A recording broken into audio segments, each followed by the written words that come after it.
코로나19 여파로 우리 경제의 명암은 극명하게 갈렸습니다. 온라인 쇼핑이나 플랫폼 기업은 급성장한 반면에 골목 상권의 소상공인들은 직격탄을 맞았죠.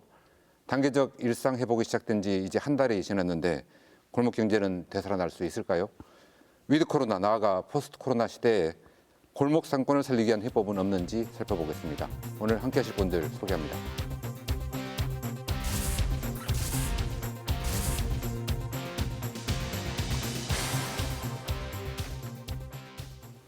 네, 코로나19 장기화로 골목 상권은 어떤 어려움을 겪고 있는지 문 회장님 먼저 실태부터 소개해 주시겠습니까? 네, 많은 가게들이 직원들이 주인과 가족이 직접 경영하는 그런 상황에 이르렀습니다.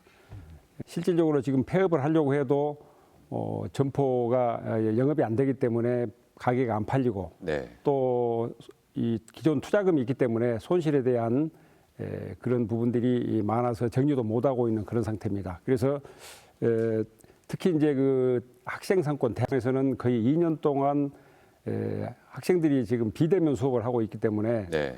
수업을 안 나와서 거의 지금 그 고사 상태에 지금 있는 그런 상황입니다. 그래서 그나마 이제 최근에 위드 코로나로 인해서 매출이 좀 늘어나고 유동인구도 늘어나고 하는 그런 상황입니다. 네, 영업 손실 때문에 폐업해야 되는 상황인데 폐업할 투자금 때문에 폐업도 못하는 상황이라는 말씀이시군요. 예. 네, 자치단체나 의회에서도 이제 심각하게 받아들이고 있을 텐데 청장님 어떻게 받아들이십니까? 예, 문 회장님 말씀에 전적으로 공감하고 비단 문 회장님이 살고 계시는 북구뿐만 아니라 광산구도 비슷한 상황으로 여겨집니다. 실제 우리 광산구에서 작년 2월 달 코로나 환자 첫 번째 발생하고 나서 3월 중순경에 우리가 조사를 한번 해봤습니다. 네. 광산구 상권에 코로나가 얼마나 영향을 미치는가 이걸 조사를 했는데 직원들이 직접 했거든요. 1180샘플을 돌아다니면서 했는데 그때 응답했던 지역 골목 상권의 90% 이상의 사장님들께서 매출이 반토막 났다. 이미 작년 3월 달 시점에 그 정도로 한 달 지나서 그렇다는 얘기예요? 예, 그렇게 이야기했고 정말 폐업을 해야 되는가 싶다. 그다음에 직원을 줄여야겠다 하는 그런 답이 이미 작년 3월 말에 나왔었습니다. 네. 근데 2년이나 지났기 때문에 이 상황이 불보듯 뻔하고 우리가 옆에서 이미 그걸 봤지 않습니까? 네. 정말로 안타까운 상황이고 그런데 이 소상공인들 여러 가지 어려움을 겪었는데 사실은 소상공인들 골목 상권이 결국은 지역 경제의 실핏줄이거든요. 그런데 실핏줄이 튼튼해야 전체 지역 경제가 활력이 넘칩니다. 네. 그런데 이 어려움에 처한 이 소상공인들 뭔가 지원하는 공공의 정책이 긴급히 좀 투입될 필요가 있다 싶습니다. 네. 의원님도 이제 의정 활동하시면서 시민들을 많이 만날 텐데 예. 어떤 이야기들을 많이 듣습니까? 당장 이제 생계가 막막하다 그런 얘기들이 많이 나오고 있죠. 네. 김상호 구청장님께서도 말씀하셨다시피 우리 소상공인들은 우리 지역 경제의 근간입니다. 약 80% 전체 사업체의 80%가 소상공인들이거든요. 네. 그리고 특히 광주가 다른 지역에 비해서 제조업 비율이 좀 적고 도소매업, 소상공인들 비율이 좀 더 높습니다. 네. 그렇기 때문에 실제로 소상공인들이 지역에 미치는 영향은 크고 코로나로 인해서 그 고통도 지역 경제에 그대로 반영될 수밖에 없는 그런 상황인 겁니다. 네. 도소매업 자영업자 비율이 높다 보니까 체감하는 피해나 이런 것도 그렇죠, 크다는 그렇죠. 얘기군요. 네. 다행히 지난 11월 1일부터 이제 단계적 일상 회복 1단계가 시작됐습니다. 소상공인 자영업자들 기대가 있었을 텐데 어떻습니까? 이제 한 달 거의 다 돼가는데 변화를 느끼십니까? 네, 소상공인들에 대한 그 지원들이 이제 되고 있고 그동안 이제 코로나19로 인해서 어려움을 겪고 있을 때 지자체라든가 행정당국에서 방역용품이라든가 또 희망 회복 자금이라든가 손실보상금 이런 것들을 이제 단계적으로 지원해가지고 그나마 이제 어려움을 겪고 있는 소상공인들에게 단비 역할은 해주었습니다. 네. 그러나 이제 충분한 보상은 되지 않았습니다만은 최근 엊그제 이제 11월 23일 날 정부에서 부조 4천억 정도를 투자를 해가지고 그동안 이제 혜택을 보지 못한 또 지원 대상에서 제외됐던 업종에 대해서까지도 이제 지원을 해주겠다 이런 말씀이 있었기 때문에 네. 그에 대한 기대가 좀 큽니다. 네. 다른 두 분은 어떻게 지난 11월 1일 이후에 상황 변화를 좀 느끼십니까? 눈에 띄게 좀 바뀐 건 있죠. 근데 사실은 이제 행정 주도보다는 금방 문 회장님 말씀처럼 어쩌면은 골목 상권의 자영업자들의 자구적인 노력, 주체적인 노력이 훨씬 더 중요할 거라 싶습니다. 그리고 그것을 행정이 지원하는 그런 방식이야겠죠. 광산구에서는 좀 재밌는 시도가 있었는데 11개 골목 상권이 연합을 해서 위드 코로나 시작하는 시점에 2주간의 어떤 위드 세일을 했어요. 그랬는데 160개 정도의 점포가 여기에 참여를 했는데 전체적으로 방문객 수와 매출에 약 한 40% 정도 증가했다 하는 그런 보고가 좀 있습니다. 네. 굉장히 중요한 경험을 했고 앞으로 국면이 장기화되더라도 한 번 시도해서 성공한 경험이 있기 때문에 이런 노력들은 앞으로 계속될 것 같고 행정은 그걸 좀 뒷받침하는데 더 주안점을 둘 그런 생각입니다. 네. 일상회복에 대비한 이제 자치단체 차원의 로드맵 이런 것도 준비하고 계시겠군요. 많이 해놨죠. 우리는 이제 한 5개 분야에 한 20개 정도의 비전을 좀 갖고 네. 준비하고 있는데요. 가장 중요한 건데 어찌됐든 간에 상인들 스스로 노력하는 것, 이것을 행정은 뒷받침하는 것, 이게 이제 큰 컨셉의 기준입니다. 네. 광주시의원은 이제 내년 예산안 이제 심사를 하고 있는데, 의원님 내년 예산에 광주시 예산에 소상공인이나 자영업자들을 위한 예산도 충분히 반영되어 있던가요? 당연히 그렇죠. 네. 지금 코로나로 인해 어려움을 겪고 있는 지원 예산들 네. 그런 정책들은 그대로 이어가고요. 그리고 추가적으로 하는 사업들이 있습니다. 소상공인들 애로를 현장에 가서 청취하고 그 여러 가지 불이익들을 직접 해결하기 위한 찾아가는 소상공인 지원 사업도 준비를 하고 있고요. 그리고 1인 자영업자에게 사회보험료를 지원해주는 그런 사업도 신규로 구상을 하고 있고 네. 광산구에서 우리 김사무 구청장님이 뭐 골목대장이라고 소문이 났습니까? 네. 골목상권에 대해서 관심이 굉장히 많으신데 그리고 그 중에 성공한 그 정책 중에 하나가 기업 주치센터라는 것이 있어요. 네. 기업의 애로를 직접 청취해서 해결해 주는 그런 사업인데 이런 것들은 광주시 전역에 확대하면 좋겠다 이런 생각이 들어서 네. 우리 광주시에서도 소상공인 주치센터를 내년부터 신규로 진행을 할 계획이고 추가적으로 우리 광주도 조례를 제정을 했습니다. 그래서 골목상권 활성화 지원 조례를 제정을 해서 내년부터 소상공인들을 위해 지원할 수 있는 근거까지 마련을 해놓은 상황입니다. 네. 네. 뭐 기업 주치센터 잠깐 말씀을 하셨는데 어떤 건지 모르겠습니다. 광산구에서 특화된 뭐 골목 상권 살리는 프로젝트가 있다고 들었는데 네, 그게 또 여러 있습니까? 가지가 있었는데요. 사실은 기업 주치센터는 2018년 12월 달에 출범을 했는데 네. 광산구가 광주 경제의 50% 이상의 비중을 차지하지 않느냐 그런 관점에서 경제도시로서의 광산, 민선 7기를 한번 만들어 보겠다는 비전으로 출범을 했습니다. 처음에는 일반 제조기업도 좀 지원하는 걸 관점을 뒀는데 사실은 자치구 차원에서 제조기업을 지원하는 것은 물리적 한계가 있습니다. 네. 오히려 더 중점을 뒀던 것이 이제 자영업 분야, 골목 상권을 활성화시키는데 더 방점을 많이 찍고 활동을 전개해 왔습니다. 네. 그래서 일반 소상공인들에 대한 컨설팅 그리고 마케팅 지원 또 상품의 어떤 포장 기술 그다음에 또 장사하는 기법에 대한 훈련 네. 그리고 또 폐업을 하려고 하는 분들에 대해서는 왜 폐업을 하려고 하는 건지 재기의 가능성을 한번 상담해보고 폐업을 하더라도 그러면 조직적이고 안정적으로 또 좀 폐업하는 방식 그리고 재취업을 한다면은 어디에 재취업하는 게 맞는지 이런 것까지를 상담해 주는 게 이제 기업 주치센터였거든요. 네.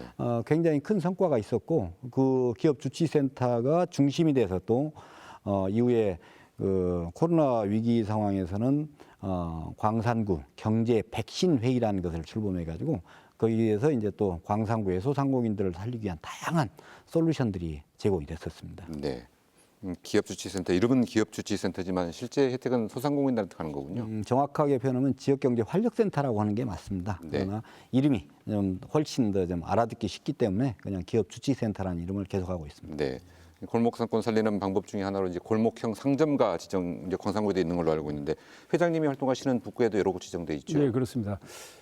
골목형 상점가라는 게 이제 좀 생소한 네. 사실은 그게 이제 과거에는 전통 시장 위주로 이제 지원을 되다 보니까 이 골목 상권들이 사실 소외됐었습니다. 그래서 이제 법이 2014년도 9월 30일 날 특별법이 이제 생기면서 조금 완화를 시켰습니다. 그래서 네. 이제 2,000제곱미터의 점포가 30개 이상 상인회가 조직돼 있어야 되고 또 거기에 따른 이제 여러 가지 절차를 거쳐서 골목형 상점가로 지정받게 돼 있습니다. 현재 전국에 2021년 9월 30일 이후에 이제 법이 제정됐기 때문에 전국에 한 60개 정도가 있고 광주에 한 6군데가 지금 골목형 상점가로 지정이 돼 있고 북구에 현재 4군데가 있습니다. 전남대 후문하고 용봉지구 그다음에 이제 황계상가 그다음에 매곡동 이렇게 4곳이 있습니다. 그래서 이렇게 지정이 되면은 그동안 이제 골목형 상점가가 소외됐었습니다. 법의 어떤 그 혜택, 지자체의 혜택에서 이제 소외됐었는데 네. 이제 제도권 안으로 들어와서 저희가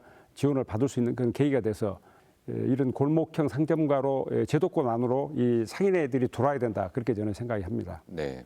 현재 들어오게 되면은 제일 좋은 점이 이제 그 온누리 상품권을 사용할 수가 있고 또 그 지역 앞에 가맹점으로도 가입이 되고 또 각종 공모 사업 또 스마트 스토어를 하는데 여러 가지 그 장점이 있다 이렇게 말씀드릴 수 있겠습니다. 네. 네. 예, 그걸 우리 광산구도 올해 그 산정동을 골목형 상점가로 지정을 했거든요. 금방 말씀하신 것처럼 온누리 상품권을 받을 수가 있고 네. 또 정부의 공모 사업에 이제 응모할 수 있는 장점이 있는데 문제는 정부 부처 중에서 보면은 중기벤처기업부가 골목상권이나 소상공인들을 직접 지원하는 정책의 일 담당자거든요. 네. 근데 이 골목형 상점가 기준처럼 좀 까탈스럽습니다. 네.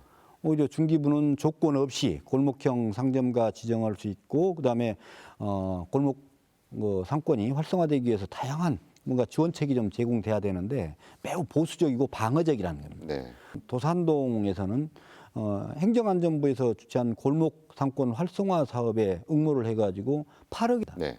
그리고 첨단 1, 2동은 디지털 사이니지 사업이라고 디지털 간판을 만드는 사업인데 그걸 또 7억을 따가지고 이미 세웠거든요. 네. 그게 다 행한 실제로는 골목 상권을 좀 활성화시키기 위한 솔루션인데 네. 오히려 중기부는 안 주고 오히려 행안부는 그리고 중기부는 그런 그 지정을 하더라도 국비 50% 주고 지방비 50% 매칭하게 하는데 행안부는 전액 국비거든요. 그러니까 중기벤처부가 정말로 진정한 골목 상권의 동반자라면 실제 이제 구청장을 하면서 좀 답답하고 좀 섭섭하게 느낀 것은 중기부가 좀 더 전향적인 소상공인 지원 정책으로 좀 나가야 된다는 그런 생각들을 많이 가졌습니다. 네. 의회 차원에서도 지원책들을 고민하고 계시죠. 아까 이제 조례를 말씀하셨었는데. 예, 그 코로나로 고통받고 있는 소상공인들을 위해 정말 많은 지원을 하고 있죠. 그러니까 실투자가 저희가 파악을 해보니까 약 118만 명 정도 그렇게 되고 예산도 3천억 원 이상이 투입이 됐습니다. 네. 그래서 가계의 어려운 부분에 지원을 해주기도 하고 그리고 골목 상권의 소상공인들에게 어떤 여러 가지 이자를 지원해주는 사업들을 하고 있고 대표적으로 성공 사례가 우리 상생카드도 있지 않습니까? 네. 상생카드를 통해서 소상공인들에게 활력을 불어넣기도 하고 또 공공배달앱 그것 같은 경우는 배달앱의 부담을 줄여주기 위한 공공배달앱 위메포를 개발해서 우리 소상공인들 위해 도움을 주기도 합니다. 네. 여러 가지 사업들을 진행을 하고 있습니다. 네. 지역화폐나 공공배달은 이따도 얘기하도록 하고요. 예. 지역경제 활성화 방안 중에 하나로 광주시가 최근에 이제 일상회복지원금 지급을 추진하고 있습니다. 설 이전에 모든 시민에게 10만 원씩 지급하겠다는 건데, 청장님 자치구에서도 일부 재정을 부담해야 하는데 구청장들의 의견은 어떻습니까? 구청장들은 동의합니다. 네, 한 개인당 10만 원씩 주면 10%씩 자치구가 부담을 하자 이런 조건이었는데요. 네, 광산구 42만이기 때문에 42억을 부담하는 거거든요. 네, 이미 좀 준비는 하고 있습니다. 네, 그 광주시에서 좀 다소 의회와 좀 의견들이 아직은 합의가 되지 않고 있는데 네. 광주시에서 설 전에 이 예산 편성해서 한다면 광산구는 기꺼이 동의하고 같이 동참할 계획입니다. 네. 뭐 광주시 의회의 입장이 중요할 것 같은데요. 지금 이제 지급의 근거가 되는 조례안은 해당 상임위에서 이제 일단 보류시켜놨단 말이에요. 예. 왜 그런 겁니까? 그렇습니다. 광주 전 시민들에게 10만 원씩 지급하는 조례가 지금 보류가 됐어요. 지난 20일 월요일 날 해당 상임위 행정자치위원회인데 거기서 이제 보류가 됐는데 시가 90%를 부담하고 자치구에서 10%를 부담하는 그런 계획안입니다. 네, 예산의 규모가 광주 시민에게 전체 부담을 지급을 하게 되니까 약 1,485억 원 정도가 지금 예산으로 이제 계획돼 있는데 네, 지금 광주시 재정 여건이 그렇게 좋지 않습니다. 지하철 공사로 인해서 공사비도 많이 증액이 돼 있고 네, 우리가 지금 회복 지원금을 지급을 하기 위해서는 지방채를 발행을 해야 되는 상황입니다. 네.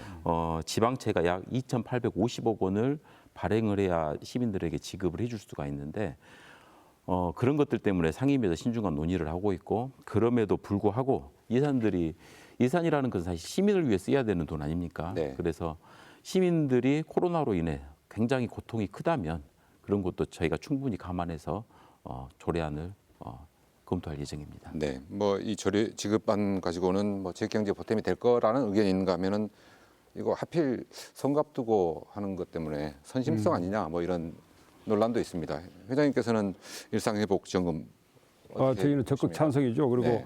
좀 빨리 지급했으면 좋겠다 하는 게 또 욕심입니다. 왜냐하면은 1인당 10만 원씩 지급하면 아까 우리 시의원님 말씀대로 1,485억 정도가 예산이 소요되는데 그렇게 하면은 이제 3인 가족이면 30만 원, 4인 가족이면 40만 원이 지원되지 않습니까? 그럼 우리 소상공인 1인당 한 200만 원 정도 지원하는 효과가 있다. 그렇게 봅니다. 왜냐하면은 그 10만 원이 승수 효과로 봤을 때 10배, 20배의 승수 효과가 있다. 그렇게 봅니다. 그래서 이런 그 일상 회복 지원금은 지금 그 위드 코로나와 함께 일상으로 회복을 하는데 어떤 계기가 되기 때문에 격려 차원에서 또 그 어떤 사회적인 분위기를 좀 반전하기 위해서 꼭 그건 지급이 돼야 된다 생각하고 있고요. 특히 이제 최근에 또 제가 언론을 통해서 보니까 대전에서도 유사한 사례가 있는데 거기도 이제 그만큼 우리 광주시만큼의 예산을 확정을 해서 또 지급하겠다고 합니다. 그래서 다른 광역 단체에서도 이미 하고 있는 사업을 광주시에서 안 하겠다, 광주시의회에서 통과를 안 시겠다 하는 것은 저는 조금 아쉬움이 있습니다. 예, 조금 전에도 이제 광산구는 뭐 당연히 하겠다는 이야기인데 경험적으로도 굉장히 중요한 효과가 있습니다. 금방 문 회장님도 승수 효과 말씀하시는데 아주 작은 금액입니다만은 광산구에서 만세 챌린지라는 걸 해봤어요. 네. 그러니까 우리는 올해 시민의 면역력을 좀 키우자, 증진하자 하면서 걷기 챌린지를 하고 있습니다. 그래서 한 분이 10,000보를 걷고 또 소비를 하면 네. 일정한 쿠폰을 주는 방식인데 10,000보씩 걷고 3번 소비를 하면 10,000원짜리 기프트콘을 주는 만세 챌린지라는 걸 해봤습니다. 네. 예산을 6천만 원 세워서 결국 다 소비됐는데 6,000명한테 소비됐다는 거 아니겠습니까? 네. 근데 그 6,000명이 소비한 금액을 따져보니까 한 6억, 7억 정도가 나와요. 네. 그러면 6천만 원을 직접 우리가 이제 투자한 건데 네. 금방 문 회장님 말씀처럼 한 10배 정도의 승수 효과가 있는 겁니다. 네. 그러니까 1,400억을 직접 지원을 한다. 그러면 1조 4천억 정도의 어떤 승수 효과가 발생한다는 거죠. 네. 이만큼 지역 경제에 즉각적인 효과가 나타날 건 그렇게 다른 정책이 없을 겁니다. 그냥 무차별적으로 배부한다, 또 선심성이다 이렇게만 단순히 평가할 일이 아니고 지역 경제를 활력을 되찾기 위해서는 이것만큼 어쩌면 효과가 단기간에 나고 좋은 정책이 없다고 난 그렇게 생각합니다. 네. 다른 광역지자체들과 비교를 해봐도 17개 광역지자체 중에 7, 8군데가 이미 지급을 했거나 아니면 검토를 하고 있는 상황이지 않습니까? 네. 상대적인 측면에서도 우리가 고려해 볼 필요는 있고 특히 재정 자립도가 열악한 지역일수록 소상공인들이 더 어렵단 말이에요. 네.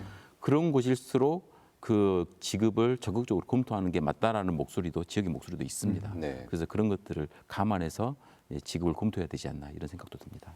이제 뭐 이런 재난지원금 지원할 때 늘 나오는 얘기가 선별 지원할 거냐 아니면 전시민 전국민 지원할 거냐에 대한 다툼인데요. 소상공인들 입장에서 보면 가장 어려우니까 좀 두텁게 우리를 더 지원해달라고 할 것 같은데 그게 아니네요. 네, 사실은 일부 지자체에서는 소상공인에만 지금 지원을 하고 있습니다. 예를 들어서 뭐 영업시간 제한 업종이라든가 또는 집합 금지 업종 같은 경우는 100만 원, 200만 원, 또 일반 영업 매출이 감소된 일반 업종 같은 경우는 50만 원 이렇게 하고 있습니다만은 네. 저희 이제 소상공인 입장에서는 그것도 좋지만은 전체 시민들한테 그것을 드려도 그게 결국은 우리 소상공인 왜냐하면 지역화폐로 지급이 되기 때문에 우리 네. 소상공인한테 들어오고 또 오히려 큰 이익이 또 더 큰 매출을 우리가 기대하기 때문에 그렇습니다. 네. 200만 원씩 더 많은 매출 네, 상승 효과가 있을 거라는 말씀이죠. 그런 것은 이제 왜냐하면은 지금 세계적인 그 우리의 역사를 보더라도 세계 대공황이라든가 이럴 때도 결국은 국가가 재정 확대를 통해서 공공 일자리를 창출하고 또 여러 가지 사업을 통해서 그 위기를 극복했지 않습니까? 지금 우리가 부채율이 그렇게 높지도 않아요. 여기서 재정 건전성만 따지다 보면은 큰 위기를 우리가 극복하는데 걸림돌이 좀 되지 않느냐 이런 생각을 갖습니다. 네.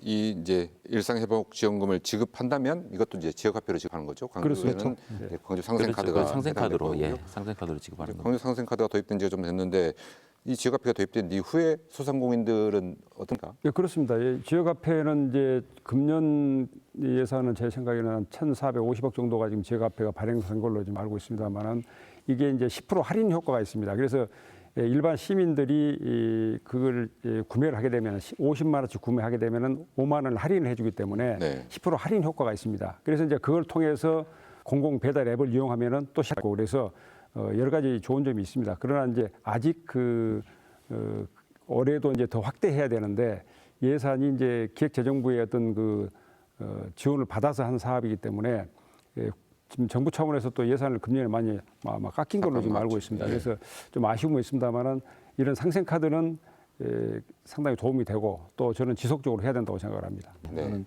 지역화폐 정책은 굉장히 유용한 정책이라고 생각합니다. 네. 또 심지어 우리도 작은 금액입니다만은 요즘 자가격리 되면은 그 물품을 네. 한 7만 원 상당의 물품을 집에 배달해 주거든요. 근데 네. 그게 굉장히 많아요. 그리고 또 무겁기도 하고. 네. 근데 이제 직원들이 그걸 하는데 우리가 택배 기사냐 할 정도로 무겁고 근데 그게 일반 그 해당 자가격리자한테 꼭 필요한 물품이 아닐 수도 있거든요. 근데 그 양자의 어떤 절충점으로 나는 아예 광산구는 네. 상생카드 7만 원짜리 상생카드를 지급하는 걸로 했습니다. 네. 그러니까 훨씬 더 좋아해요. 구매하러 밖에 나가면 안 되는데요. 예? 구매하러 밖에 아니 나가버리면 안 되는. 가족들이 있으니까요. 어차피 본인이 안 가니까. 네. 그리고 또 되게 이제 자가격리한 다음에 사용할 수도 있고. 네. 근데 약 10억 가까운 돈이 돼요. 이게 결국은 지역에 다 환원되는 돈 아니겠냐 하는 그런 긍정적 의미가 있습니다. 네, 지역화폐인 광주 상생카드는 뭐 정착이 된 것 같습니다. 근데 광주 공공배달에 이제 4월부터 시범 운영하고 7월부터 본격적으로 이제 출시가 된 걸로 알고 있는데 공공배달앱 도입된 이후에 소상공인들한테는 어떤 변화가 있습니까? 아직 피부에 와닿는 큰 변화는 없습니다. 왜냐하면 아직 홍보가 덜 됐기 때문에 크게 이제 피부에 와 닿지는 않습니다만은 이것은 이제 우리 시민들 입장에서나 우리 소상공인 입장에서 가입도 하고 가맹점도 많이 늘려야 할 상황입니다. 왜냐하면은 지금 뭐 배달의 민족이다 또 요기요다 또는 쿠팡이치 이런 브랜드들의 어떤 그 수수료가 적게는 5.4%에서 많게는 뭐 13%, 15% 막 이렇게 되거든요. 네. 그런데 우리 이제 공공 배달 앱은 2% 내외인데 그것도 1%를 또 환원해서 준다고 그럽니다. 그러면 1%, 2%밖에 안 된 데다가 또 이 공공 배달 앱 자체가 이제 굉장히 우리 지역을 위해서 소상공인을 위해서 만들어 놓은 제도이기 때문에 이걸 꼭 가입을 해야 됩니다. 근데 아직 홍보가 좀 덜 됐다 이 생각을 합니다. 네. 그래서 제 생각에는 이 공공 배달 앱을 더 좀 확대를 시켜야 되고 그런데 지금 현재 부서를 보니까 광주시에서 직접 관할하지 않고 소상공인 광주경제고용진흥원에서 이걸 하더라고요. 네. 인원도 좀 적고 또 그래서 그 확대 전략에서 조금 더딘 것 같습니다. 그래서 저는 전문 기관을 통해서 그걸 확장을 시킨다든가 이 공공 배달 앱이 두 가지 형태가 있는데 하나는 이제 민관 협력형이 있고 하나는 이제 자체 개발형이 있는데 네. 그건 둘 다 이제 장단점이 있다고 봅니다. 우리 광주 같은 경우는 이제 민관 협력형이라 해가지고 서울이나 광주 같은 경우는 이제 그런 형태로 지금 하고 있고 그래서 이미 나와 있는 그 앱을 우리 공공 앱으로 갖다 쓰는 거죠. 네. 그래서 이미 개발돼 있고 또 잘 되고 있기 때문에 홍보만 잘하면은 나중에 저희들이 그 수수료를 한 10% 이상 아낄 수 있는 그런 앱이다 그렇게 생각을 합니다. 네. 네. 자치구 차원에서도 이렇게 가맹을 유도한다든지 이런 노력들이 필요하겠군요. 꼭 필요합니다. 네. 어찌됐든 배민이나 요기요나 소비자들이 그런 데를 더 선호하는 건 분명한 현상이고 선호한 이유를 보면은 대개가 접근성이 더 편리하다거나 더 많다거나 네. 근데 어찌됐든 간 후발주자로서 우리 UMF가 안착을 하려면 초기는 다양한 어떤 이벤트들이 좀 필요하지 않겠냐 네. 그런 생각이고 그 이벤트만으로는 안 된다. 결국은 각 구 단위에서 어떤 소상공인 연합회나 골목상권 연합회와 긴밀한 협력해서 이 UMF에 가입하는 그런 노력들이 좀 필요하겠고 네. 광산구에서는 작년부터 배달 뉴 스타트라는 프로그램을 진행했거든요. 이건 뭐 유메포가 생기기 전에 어찌됐든 그 배달 문화가 일반화된 상황이에요. 우리는 배달하고는 관계가 없는 업종이야 이런 고정관념을 깨면서 배달 시장에 진입할 수 있도록 패키징화하는 것, 그다음에 또 노고를 만드는 것 이런 것들을 좀 지원하는 사업을 작년부터 광산구에서 좀 하고 있습니다. 네. 이런 것들이 아마도 우리 공공 배달 앱의 활성화에 도움이 될 거라고 생각합니다. 공공 배달에 대해서 조금 제가 더 말씀드리면 네. 지금 이제 큰 그 배달 민족이다 이런 데는 거기에서 한 걸음 더 나가서 이제 라이브 커머스까지 지금 운영을 하고 있거든요. 네. 또 이 상품권 선물하기, 또 전국 별미 이런 그 컨텐츠까지 개발해 가지고 실시간으로 그 상품을 선전하고 판매를 하고 있습니다. 그래서 이제 우리 광주 공공 앱도 조금 더 발전하면은 우리 지역의 어떤 좋은 상품이나 이런 것들을 또 직접 거기에 탑재해서 판매할 수 있는 이런 것까지도 저희들이 가야 된다. 저는 그렇게 생각합니다. 네. 연합회 차원에서 우리 회원들은 모두 가맹하자 뭐 이런 운동 안 합니까? 그렇게 한번 해볼 생각입니다. 지금 지금 저희들이 북구만 해도 한 상인 단체가 한 18개 단체가 협의체를 구성해서 지금 활동을 하고 있기 때문에 네. 전체가 한번 그런 캠페인을 한번 해볼 생각입니다. 네. 이제 코로나19가 전가하면서 이제 폐업하는 사례들도 잇따르고 있는데 폐업하기 전까지 코로나 위기에서 버틸 수 있게라도 뭔가 지원이 필요하지 않겠습니까? 네. 자치단체 차원에서도 이런 지원책들을 준비하고 있습니까? 예, 결국은 이제 물론 자본주의 시장이고 자유경쟁 세상이기 때문에 공공이 시장에 개입한다는 것은 굉장히 좀 주저스러운 일이지만 네. 그러나 전체적인 위기 경제의 시기에 공공이 민간 시장에 개입해서 민간 시장의 활성화를 위해서 노력하는 건 당연한 도리라고 생각합니다.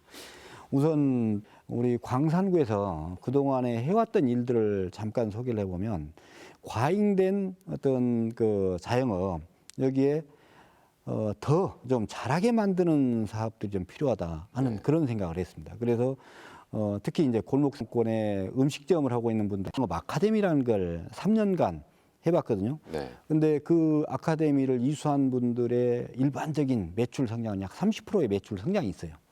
아, 이거 괜찮하겠다. 그러니까 장사하신 분들이 진입은 쉽게 하는데 쉽게 또 망하잖아요. 근데 그 사업을 하신 분들한테 장사하는 기술을 가르쳐 주면 훨씬 장사를 잘하더라고요.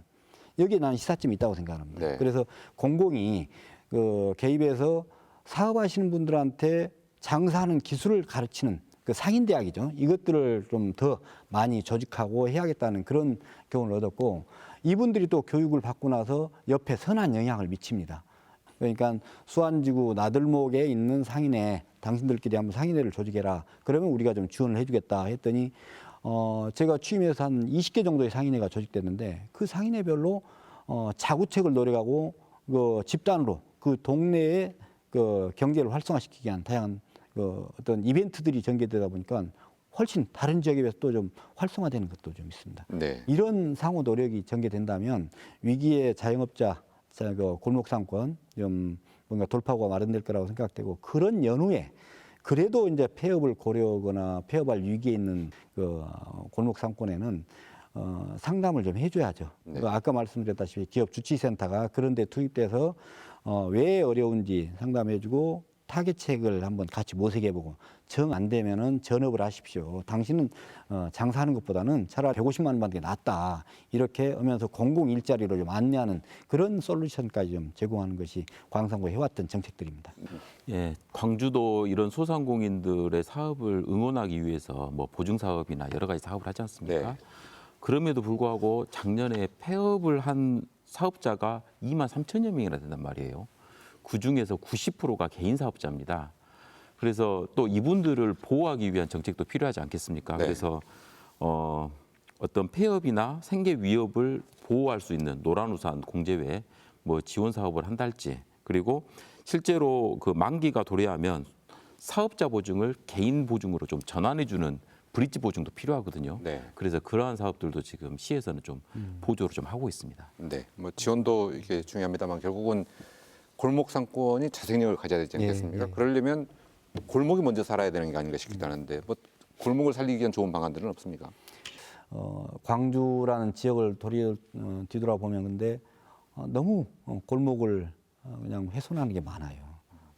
오히려 도시를 재생하기보다는 재개발한다고 골목 추억과 향수가 있는 그런 골목들 싹 밀어버리고 거기 아파트 세우는 그런 것들도 좀 관점을 좀 달리해서 봐야 되지 않겠냐. 우리 양림동, 동명동 얼마나 좋은 골목입니까? 네. 마찬가지로 광산구의 송정동도 굉장히 수십 년간 내환이 깃든 그런 동네인데 그런 골목길들을 하나씩 하나씩 스토리를 만들고 컨텐츠를 넣고 그리고 또 거기에 크리에이터라고 할 만한 그런 분들이 좀 들어가서 사업을 시작한다면 나는 골목 경제 활성화가 곧 지역 경제를 활성화시키는데 굉장히 중요한 역할을 해낼 거라고 확신합니다. 네. 끝으로 이제 세 분께 골목 상권 소상공인 살리기 위해서 당부 말씀할 수 있는 기회 드리겠습니다. 청장님께서 먼저 말문을 여시겠습니다. 그 골목 상권이나 소상공인 이게 봄은 올 것인가?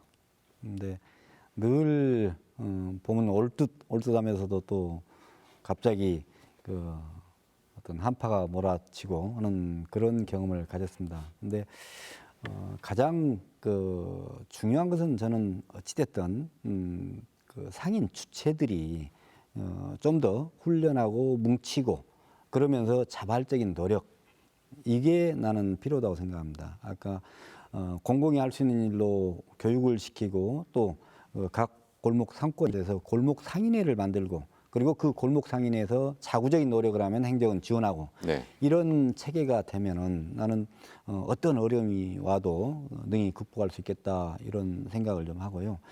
그런 측면에서 광산구에 했던 다양한 경험들은 어쩌면은 광주시로 좀 확대해도 되겠다 생각을 합니다. 그 광주시에서 내년에 그 소상공인들을 위한 기업 주치센터를 하겠다는 것은 아마도 광산구에서 했던 그런 사례를 좀 더 광주 전체로 넓혀보고 그리고 이제 이후엔 또 전국으로 넓혀보는 그런 계기가 되겠죠. 그런 측면에서 보아도 우리가 지난 시기에 했던 경제 백신 회의라는 것도 사실은 정부에서 매우 주목하고 있는 부분입니다. 네.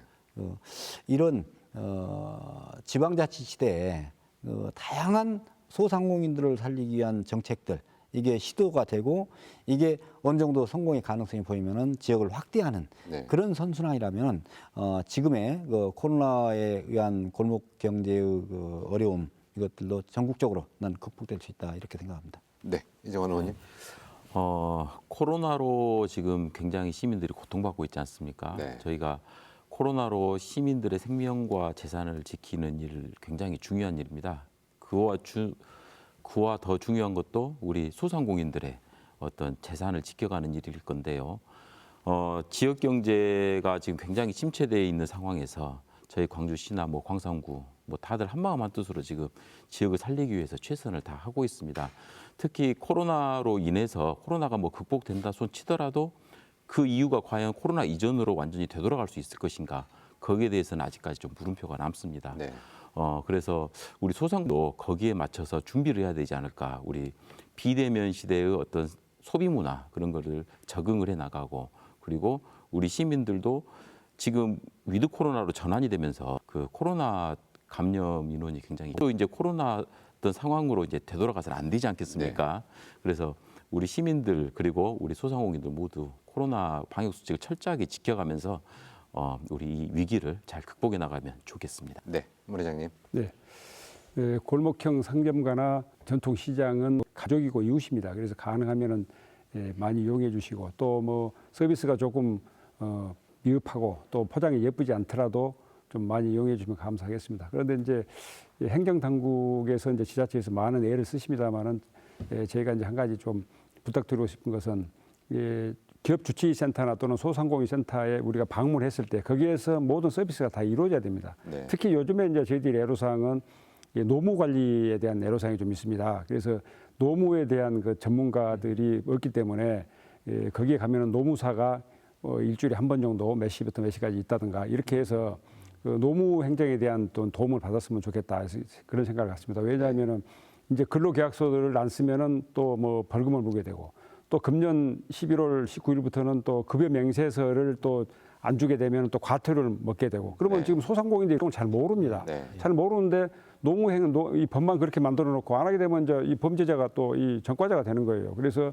그러한 것들에 대한 이 정보를 제공받고 또 도움을 받을 수 있는 그래서 이제 지금은 이제 변호사라든가 세무사 분들은 이제 지원을 받고 있는데 노무사에 대한 어떤 지원이 좀 없는 것 같아요. 그래서 그런 부분도 좀 확대해 주시고 지금 그 기존 행정 업무에다가 또 코로나로 인해서 또 업무까지 좀 겹쳐가지고 우리 자치단체 또 이런 관계자들도 고생이 많으신데 사실은 이 소상공인들에 대한 어떤 인력이라든가 전문 인력이 없기 때문에 그런 부분에 좀 세심하게 좀 배려를 해주시면 감사하겠습니다. 네. 소상공인 자영업자들이 활동하는 골목 상권은 우리 지역 경제 실핏줄과도 같습니다. 골목이 무너지면 지역 경제도 무너집니다. 우리 모두의 관심이 필요합니다. 오늘 함께해 주신 세 분 모두 감사합니다. 감사합니다. 윤군세 시사본색 오늘은 여기까지입니다. 시청해 주신 여러분 감사합니다.